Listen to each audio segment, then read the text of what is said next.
Hi, welcome back to Christine's Home Affairs.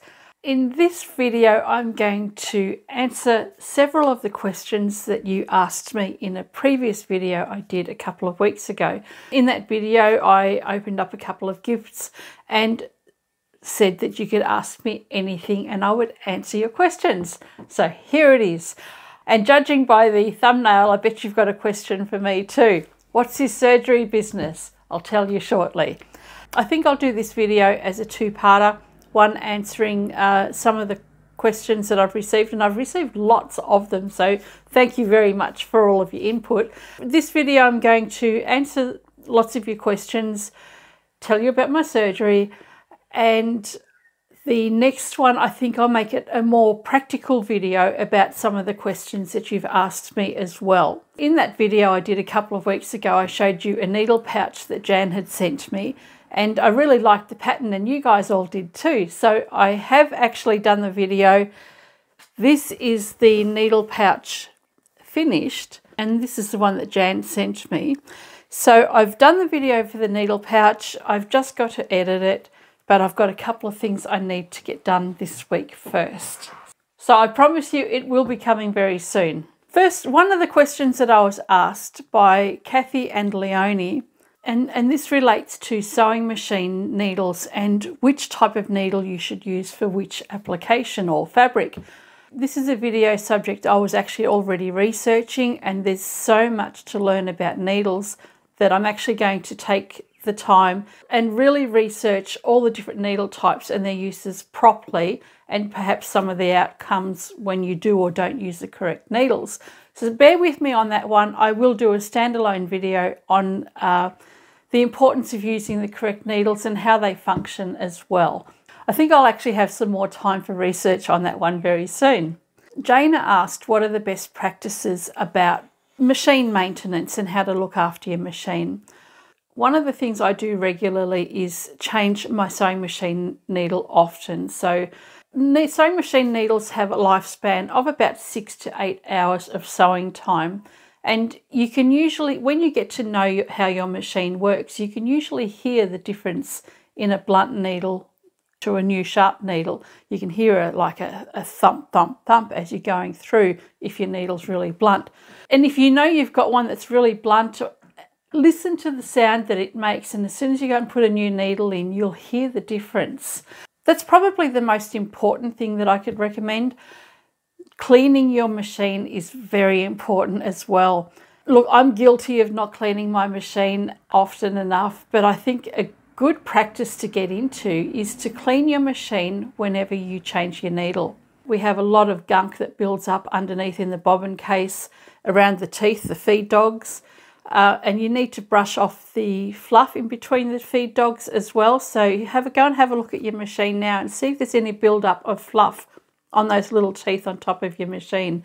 You'd be surprised at how much fluff does build up in there, and it can actually help prevent your fabric from feeding through properly. If you get into a good practice of cleaning underneath your machine as often as you change your needle, then that's going to help the life of your machine. Lara has asked about my electric fabric cutter. This is the one that you'll see me use occasionally when I'm cutting the tops off fabric swatches, and also when I'm doing bulk sewing like my supermarket shopping bags. The model of this is HSS90B. I'll pop that in the video link down below. I bought this about 4 years ago when I first started making my supermarket shopping bags by the hundreds, and it was a lot easier to go and cut up all of my fabric all in one go. I could go through around half a dozen layers of upholstery fabric all in one go. So it was an absolute lifesaver for me. Can you imagine using a rotary cutter to cut up thousands of meters of upholstery fabric? Wasn't good. I bought mine from eBay a few years ago, and it was very cheap when I purchased it. It might have been $20 to $40 Australian when I purchased it. I thought it was a very cheap one compared to some of the others that were several $100s, but I didn't know what they were like and I didn't trust their usefulness. So I bought one, loved it so much, and was paranoid that because I bought it so cheap, it was going to die soon. I couldn't afford to not have my fabric cutter. So I bought another cheap one, the same model, and years later I am still using my first one that I've purchased. I now have one at work and one at home. So even though there are some on the market that cost you hundreds of dollars, I don't think it's necessary to go and buy the most expensive cutter. I was cheap. I bought the cheapest one available, and I'm still using the same blade, and I haven't had any issues in the past few years. Colin from the Isle of Wight has asked me if I would do some videos using vintage sewing machines. I have lots of them. I probably still have about 20 or 30. I used to collect machines, and I did get one from a deceased estate about a year or so ago. It wasn't working. I fixed it up and cleaned it up, and it's actually working. So here, I'm going to show you quickly what this machine looks like. You're going to love it. But so Colin, I will do some videos in the future using this vintage sewing machine. It's just such a beautiful machine. Let me show it to you. Isn't this an absolute beauty? It's a Pinnock Sewmatic sewing machine from the 1950s. I absolutely love the colours on this. It wasn't going, but it is now. I've managed to get some straight sewing and a little bit of zigzag sewing on it as well. So I'm going to have to read the instruction book. It did actually come with most of the instruction book, and it's also come with all of these cams as well.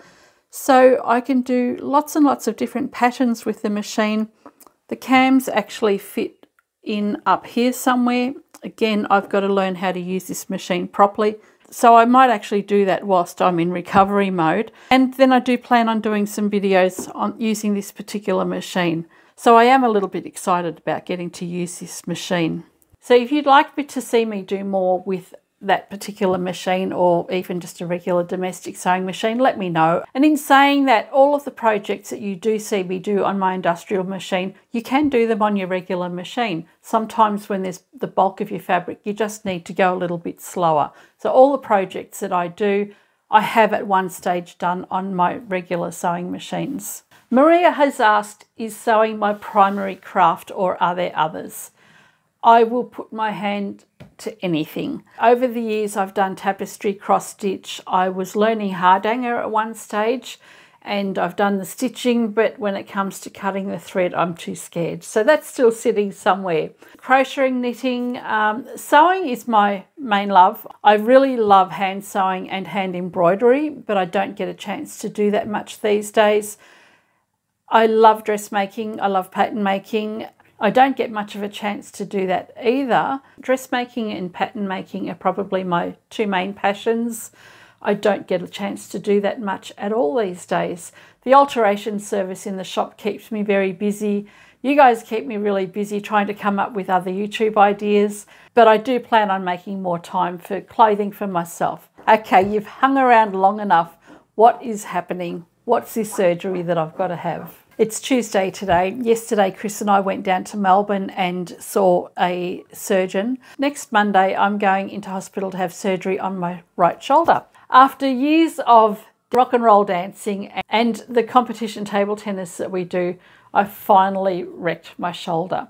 I've got to go in and have a rotator cuff repair, which I think is called the supraspinatus tendon. I've got to have that reattached to the bone, and also a bicep tendon needs to be reattached as well. So on Monday next week, I'm going in to have this shoulder surgery, and it's going to put me out of action for the next 3 to 6 months. I won't be allowed to do any rock and roll dancing for the rest of the year. Poor Coco, our boxer, I can't even take her for a walk for the next 6 months, so Chris is going to have to take up the lead on that. And the table tennis comps that I usually go into, I've got to put that on hold for the next 6 months as well. So next week, I go in for surgery. I'll be out of action for 3 to 6 months. I'm going to spend the rest of this week cutting up fabric and getting projects ready so that in a few weeks' time I can actually start doing something again. I know that I'll be spending the next month with my arm in a sling, so I'll have limited ability to do anything. So this week I'm going to spend the whole week cutting up fabric, getting some projects organised so that when I do have a little bit more movement in my arm or my shoulder, I'll be able to do some sewing. I won't need to cut, and I might actually have to teach Chris how to use my rotary cutter. and that's going to be interesting in itself. So this week is going to be really busy planning projects for the next few months and learning how to do everything with my left hand as well. I'm not looking forward to that. But at least after that, I will be able to go back to dancing, go back to table tennis comps, and get back to some kind of normality in my life. I'm going to stop waffling on now. I feel like I've gone on forever. It probably feels like that for you too. If you have any other questions you'd like to ask, pop them in the link down below and I'll endeavour to answer those for you in the future. In the meantime, I'm going to go off and start cutting all this fabric that I need for the next couple of months. Hope you've enjoyed this video and I shall catch you next time. Bye for now.